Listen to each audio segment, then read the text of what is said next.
On a stormy night, the last train of the evening entered the abandoned subway station, its wheels screeching against the rusty tracks.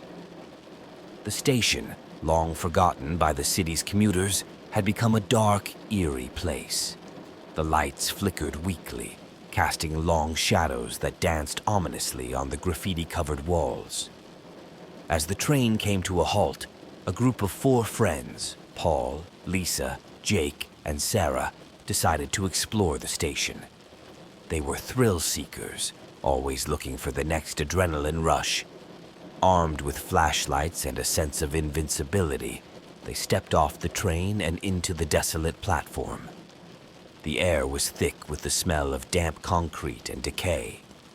The only sound was the dripping of water echoing through the empty tunnels. They laughed nervously, trying to shake off the uneasy feeling that had settled over them. Paul led the way, his flashlight beam cutting through the darkness. They walked past broken benches and old advertisements, feeling the weight of the station's history pressing down on them. "This place gives me the creeps," Sarah whispered, clutching Jake's arm. Suddenly, a chilling wind swept through the station, extinguishing their flashlights. They stood frozen in the pitch-black darkness, their breath coming in shallow gasps. "What was that?" Lisa asked, her voice trembling. Before anyone could answer, they heard the sound of footsteps approaching. But these weren't ordinary footsteps.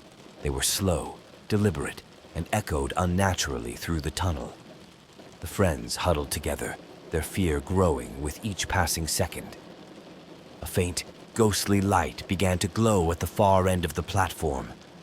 As it grew brighter, they could see the outline of a train, but this one was different. It was an old, dilapidated steam train, its carriages filled with shadowy figures staring blankly ahead. The train came to a stop in front of them, and the doors creaked open. The friends felt an irresistible pull, as if an unseen force was urging them to board. Despite their terror, they found themselves stepping onto the ghostly train, unable to resist. Inside, the air was icy cold, and the seats were covered in a thick layer of dust. The shadowy figures turned to look at them, their eyes glowing with an eerie light. Paul tried to speak, but no sound came out. The train lurched forward, and the friends realized they were trapped. The windows showed scenes from different eras, as if they were traveling through time. They saw images of the station in its heyday, bustling with life, and then its gradual descent into abandonment. As the train sped through the tunnels, the friends began to see visions of people who had disappeared from the station over the years. Each one had a look of terror on their face, their eyes pleading for help. It became clear that the ghostly passengers were the souls of those who had been lost to the station's dark history. Jake tried to open the door, but it wouldn't budge. The ghostly conductor appeared, his hollow eyes staring into Jake's soul.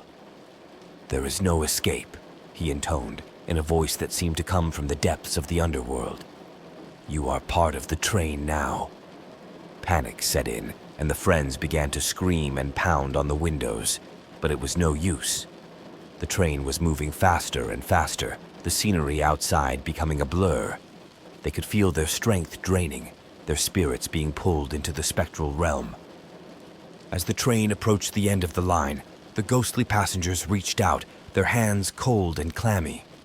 Paul, Lisa, Jake, and Sarah felt themselves being pulled into the darkness, their bodies going limp. The last thing they saw was the conductor's sinister smile. The train finally came to a stop in an endless void, where time and space seemed to cease.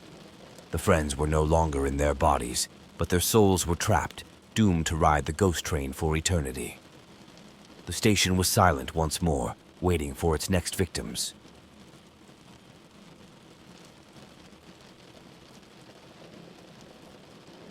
Megan had always been fascinated by urban legends, and the abandoned subway station was the perfect place to satisfy her curiosity. She had heard stories of ghost sightings and eerie sounds that came from the depths of the tunnels.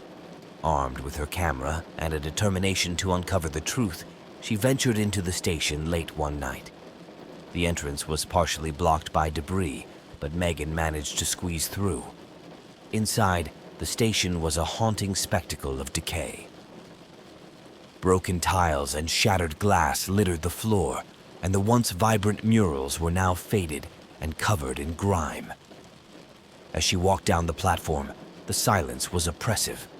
Megan could hear her own footsteps echoing back at her, creating an unsettling rhythm. She began to take pictures, hoping to capture evidence of the supernatural. Suddenly, a low rumble reverberated through the station, shaking the ground beneath her feet. Megan turned toward the tunnel just in time to see the headlights of an oncoming train. But this train was different.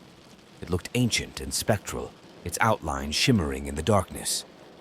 The ghostly train came to a stop, and the doors opened with a groan. Megan felt a cold breeze brush past her, sending shivers down her spine. Against her better judgment, she boarded the train, her camera at the ready. Inside, the air was thick with an otherworldly presence. The seats were occupied by shadowy figures, their faces obscured by darkness.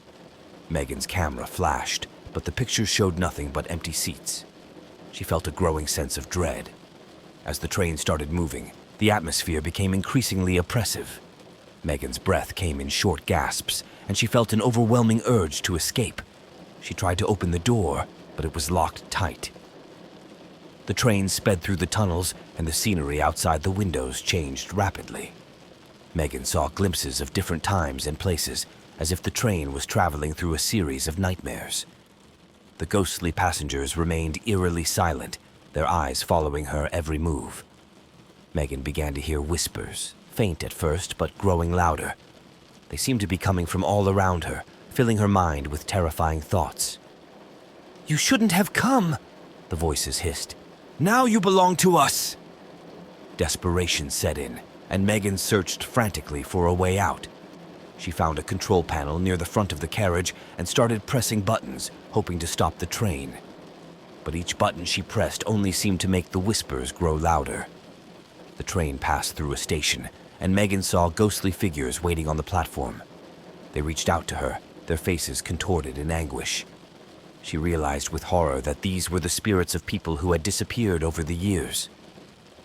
As the train continued its relentless journey, Megan felt herself growing weaker. The whispers were draining her energy, pulling her soul into the spectral realm. She knew she had to escape before it was too late. In a final act of desperation, Megan smashed the window with her camera. The glass shattered, and she climbed out onto the side of the moving train.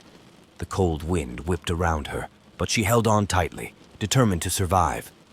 With great effort, Megan managed to pull herself up onto the roof of the train. She crawled along the top, looking for a way to jump off.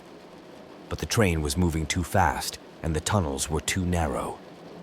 As the train approached a curve, Megan lost her grip and fell. She landed on the tracks, her body battered and bruised. The ghostly train disappeared into the darkness, leaving her alone in the abandoned station. Megan lay there, her spirit shattered but alive, haunted by the knowledge that she had narrowly escaped, becoming another ghostly passenger.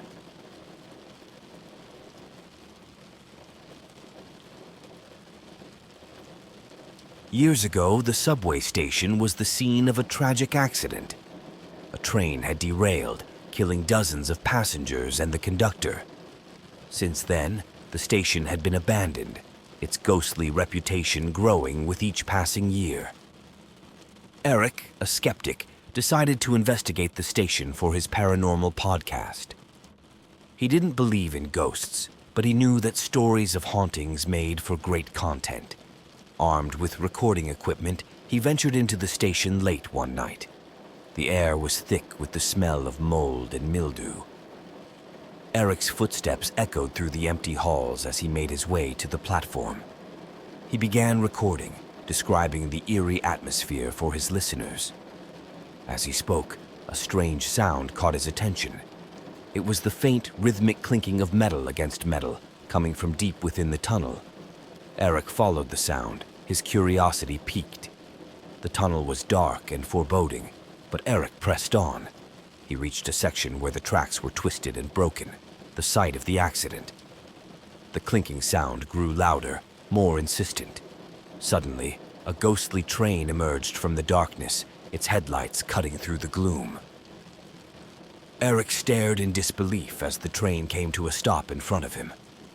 The doors opened and he felt a cold, invisible hand push him inside. The interior of the train was filled with shadowy figures. They turned to look at Eric, their eyes glowing with a malevolent light. He could feel their hatred and despair, the remnants of their tragic deaths. The train started moving, and Eric realized he was trapped. He tried to open the door, but it wouldn't budge. The ghostly conductor appeared, his face twisted in anger. "You shouldn't be here," he growled. "This is our domain." Eric felt a wave of fear wash over him. He tried to reason with the conductor, explaining that he was just a podcaster looking for a story, but the conductor's expression remained cold and unforgiving. The train sped through the tunnels, and Eric saw visions of the accident. He saw the moment of impact, the screams of the passengers, and the conductor's final desperate attempts to stop the train. The images were so vivid that Eric felt he was reliving the tragedy. As the train continued its journey, Eric began to feel the weight of the passengers' sorrow. Their spirits were trapped, unable to move on. The conductor was their warden, ensuring that no one escaped their eternal torment. Eric's equipment started malfunctioning, the recordings becoming distorted and filled with eerie static. He could hear the voices of the dead, their whispers growing louder and more insistent. "Join us," they urged. "Feel our pain." Desperation set in, and Eric searched for a way to escape. He found a hatch in the ceiling and climbed through it, hoping to reach the roof of the train. The wind was howling, and the train was moving at a terrifying speed. On the roof, Eric saw the lights of an approaching station. He knew it was his only chance. As the train slowed down, he jumped, landing hard on the platform. He lay there, gasping for breath, his body bruised and battered. The ghostly train disappeared into the tunnel, leaving Eric alone in the abandoned station. He knew he had barely escaped with his life, but the experience had left him scarred. The conductor's revenge had failed, but Eric would never forget the horrors he had witnessed. The station remained, a silent sentinel waiting for its next victim,